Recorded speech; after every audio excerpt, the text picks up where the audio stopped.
stuff keeps you young. Yeah. Yeah. Yeah, you got a haircut. It looks good, man. Yeah. Well, Nice at least work. I got hair. I got hair. Yeah, I did- man. I wa- that Way was to not, go there. That was not Thanks a a lot. shot. That was not a shot. I still got some. All Enjoy, right. enjoy what you got. Okay. Key to well, life. So non-conference is over. What was your just overall thought on how the team performed? 12-0. 12-0. I Yeah. mean, Yeah. it's all about winning, right? Well, I guess so. But you don't look at it quite that simple. I I'm certainly sure. do not. I'm pleased, of course. It's great to get to win, no doubt. And so that sets us up and creates opportunities, down the road for sure. We're in a good place RPI-wise. We're in a good place record-wise.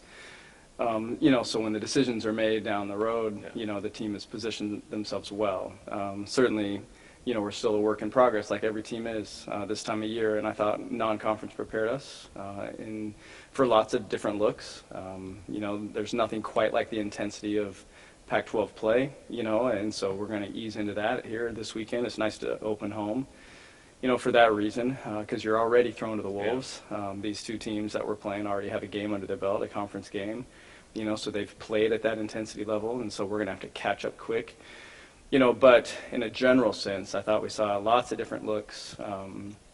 I thought we handled it well, and that was probably the biggest takeaway for me from non-conference is just how well this team problem solved, how they rose to every challenge. They found different ways. We certainly saw adversity, and they found a way to overcome in every sense. And our young players really came along well and proved to me that, they can take coaching on the fly, they can adapt within a game, and they have the confidence, to overcome their mistakes, and they just kind of let it roll off their backs, when they did make mistakes. And they will continue to, of course. They're experiencing things for the first time, but we've got just a real good vibe within this team, and they're very confident, and they love to compete, so I'm encouraged. One thing you had mentioned before the season is that you wanted to get the defense kind of back to where you'd like to see it. I was looking at the numbers from non-conference last year to this year. They're pretty comparable, a little better on three-point, I think, defense, I think.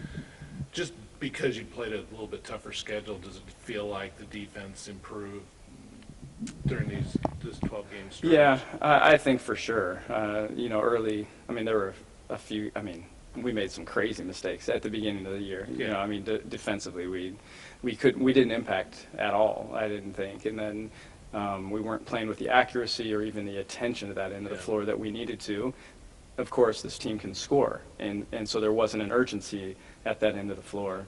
And then Liberty game, put the fear in us that, yikes, what if we have a really bad offensive game, which we did. Defense is going to have to carry us. Yeah. And so we saw glimpses of it. Going to our zone against Missouri State was a big moment for this team to be able to shift defenses on the fly and then find a way, doing something we hadn't done a lot of yet, and it worked. They got confidence from that. The level of grit we had to play against Liberty and then playing against Miami against an elite post was great for our freshmen. So there were moments that it built. And then I look at the Hawaii game, a team that had just beaten Texas, over there. And we held them to 32 points here and really made them uncomfortable with our discipline. And that was, for me, that was my favorite game because I just saw us lock in on that end of the floor at a level that you have to. And so it's not as much ability, it's more the mind. And this team has felt what it's going to take, which gives me hope going forward. And we weren't great the other day, but we were much better. We held Bakersfield to 14 in the first half. Yeah. The Pac-12, we know a lot of stuff about the league. Is there anything that caught your eye during, just overall, outside of the things that we already know about the Pac-12? Yeah, well, I think, for some of the teams, I think you kind of got what you expected. And then, UCLA has been awesome. I have not gotten to watch them much. But, I would say that the way they filled the holes through graduation has been really impressive, and they've done some great things. So the surprises, Arizona going into ASU and winning, that kind of validates their start to this point.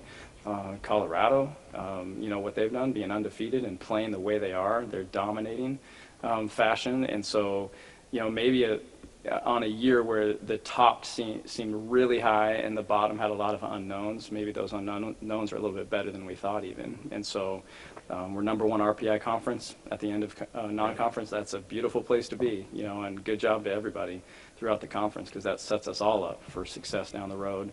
But I think it might be a little bit better than people think even. Do you feel like you're a little farther along at this point than you were a year ago?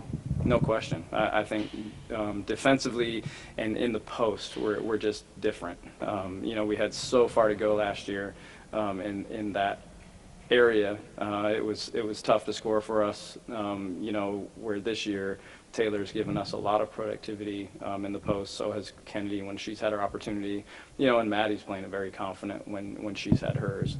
The guards are all different. I mean, it's just, they had so many awesome off-season experiences. Yeah. Destiny is now, in her sophomore year with us. Yeah. She's completely different. And so I just feel like we're playing with a different level of, it's a different level of experience. And so I think we are further down the road. But last year's team was pretty good too. Well, right, yeah. So is there anything outside just the, you want to improve week to week, but is there anything that maybe you want to tighten up a little bit going, as you go into Pac-12? Or is well, we've got a lot of things that are new. I mean, we're starting 2 freshmen. They've got a lot to learn. Our upperclassmen certainly help them and are bringing them along very well, and it's nice to play with such a veteran group of guards when you're a freshman post, no question. So I don't think we execute anywhere near where we need to or where we will be. And so there's a lot of growth on this team still, and I'm certainly not satisfied with anything yet. I mean, the other day was not our A game, and so these are going to be important practices building towards the weekend. And, what I know about this team, though, they're so competitive. They've been waiting for this. We're excited for Pac-12 play. What catches your eye about Utah and Colorado? Well, if you look at their numbers, they're very good. I look at Utah. They shoot the ball so well from all over the place. Their 2 leading scorers are freshmen, so they're in a similar place as us. They've got a freshman 5, that they're dependent upon, and then a great shooter, and Brenna Maxwell on the wing. And so, they've got some youth as well. Yeah. However, their numbers, they all can shoot it. They're very impressive. Because I'm trying to say, well, right now, ranking-wise, they would be the bottom right now in the conference, numbers-wise. And then I look at their numbers, and I'm like, yikes. Their numbers are good. This is a good team. Just probably figuring it out. Yeah. And then with Colorado, just how hard they play. They're athletic. Hollingshed is, she hit 4 threes against us the very first time we played against her. I'm like, who's this kid? This long 6'4" athlete that's making plays defensively and now stepping out and hitting threes. Yeah. And so she's just one, but they rebound the ball. I think we're 1 and 2 in the conference probably in rebounds. They're plus 12 on the boards. They crash hard, and they're undefeated. And so both teams, have a lot of confidence. They're both well coached, and that's the thing about our conference. We had 1 case of turnover in the coaching staff, and it's Charmin, who's been in the league her whole life, and so that's not really new, and she's been on their staff. So the cultures are established, and I think we're seeing that with these 2 teams that had some turnover, yet look at how well they're playing. Yeah, it's a testament to their staffs. What player on this team has impressed you the most? On my team? Yeah. It's a good question. If you can be any more impressed by Mick, Mick has taken her game to a completely different level. Her impact defensively, her rebounding is even better, and now her mid-range is so good. That how do you defend her? She's shooting it with such confidence as well. And so, when your leader has taken strides like that, that's a great place for your program to be, because she's the example in the gym. Just because she's been out here more than anybody else. I'm really impressed with what Kat's done. That's been a huge lift for us, not only having her back, but having her back and competing like she is. The BYU game over on Maui was an incredible performance by her, and it was like, Kat's back. The ball's gone before her feet even hit the ground, it seemed, on a couple of those threes. But if you just look across our roster, Destiny's different, like I said, and so I don't know if there's just one, but this upper class has really stepped up and taking on leadership roles, and they're performing extremely well. And so very pleased, and that's pulled everybody along. It was neat to see Jasmine Simmons have such a great game the other day and play big minutes for us, and she's going to have a significant impact in our season. Have you, you lost Taya obviously earlier in the year, and you weren't really sure how you were going to fill that void. How have you felt like you filled that void, or is that something you don't really know until you get more into Pac-12 and get more challenged inside? Well, no, I know. I mean, I know. Kennedy's had to grow up really fast. She's been thrown to the wolves, and so what a blessing, to have a new player with that much ability, to step into that big hole, that Taya left. So our depth is not what it was, of course, which hurts. Maddie's played extremely well.